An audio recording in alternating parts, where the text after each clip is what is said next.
성경 해석과 논쟁, 예수의 정체에 대한 새로운 시각, 물세례와 공중신의 정체.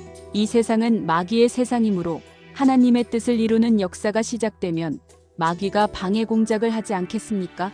마귀가 가만히 있을 리 없고 오히려 여러 가지 방해를 하겠지요. 그래서 승리재단의 역사가 10년이 넘도록 지속되는 동안 많은 모함과 핍박이 있었습니다. 모함과 핍박이 있었다는 것은 무엇을 의미할까요? 그것이 진짜 역사라는 증거가 아닐까요? 하나님의 역사이기 때문에 모함과 핍박이 따르고 마귀가 여러 가지로 학대하며 방해하는 것입니다. 만약 이것이 마귀의 역사라면 핍박을 받을까요? 아닙니다.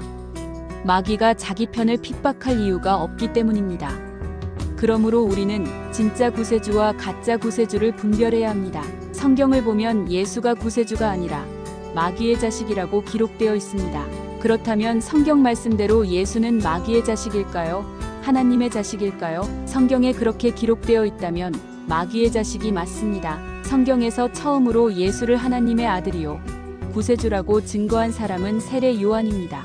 그는 요단강에서 이스라엘 백성들에게 물세례를 베풀었습니다. 그때 예수가 나타나 세례를 받게 해달라고 간청했습니다. 세례 요한은 처음에 이를 거절했지만 결국 세례를 베풀었습니다. 세례 요한이 물세례를 베푼 이유는 구세주를 찾기 위해서였습니다. 그러나 당시가 구세주가 나올 시기였을까요? 아닙니다. 성경에 엿새 동안 일을 하고 일에 되는 날 쉬셨다는 말씀이 있으며 하루가 1000년과 같다고 하였습니다. 즉 6000년 동안 하나님께서 구세주를 만드는 일을 하신다는 뜻이며 따라서 6000년 후에 구세주가 나와야 합니다. 그런데 예수가 나타난 시점은 4000년 후였습니다. 그렇다면 그는 진정한 구세주일까요? 예수가 세례를 받을 때 물속에 들어갔다가 올라오는 순간 공중에서 이는 내 사랑하는 아들이요 내 기뻐하는 자라는 음성이 들렸습니다. 당시 세례 요한은 하나님이 하늘에 계신다고 믿고 있었기에 이 소리를 하나님의 음성으로 여겼습니다. 하지만 에베소서 2장 2절에는 공중권세 잡은 신이 불순종하는 자들 속에서 역사하는 마귀라고 기록되어 있으며 에베소서 6장 12절에는 공중신은 악신이다라고 쓰여 있습니다. 그렇다면 예수를 향해 내 사랑하는 아들이요 내 기뻐하는 자라고 말한 존재는 누구일까요?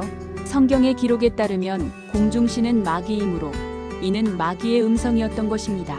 이 사실을 알지 못했던 세례 요한은 예수가 하나님의 아들인 줄 알고 광야에서 외치기 시작했습니다. 이것이 바로 기독교의 시작이었습니다. 이후 성경은 하나님이 아니라 예수를 중심으로 기록되었고 결과적으로 성경의 초점이 잘못 맞춰지게 되었습니다. 이사야서 34장 16절에는 여호와의 책을 자세히 읽어봐라. 짝이 없는 말씀이 하나도 없나니라. 이는 여호와의 입으로 모았음이라고 기록되어 있습니다. 따라서 공중에서 들린 내 사랑하는 아들이라는 음성이 공중신, 즉 마귀의 음성이었음을 알 수 있습니다. 결국 성경의 기록을 종합해보면 예수는 하나님의 아들이 아니라 마귀의 아들인 것입니다.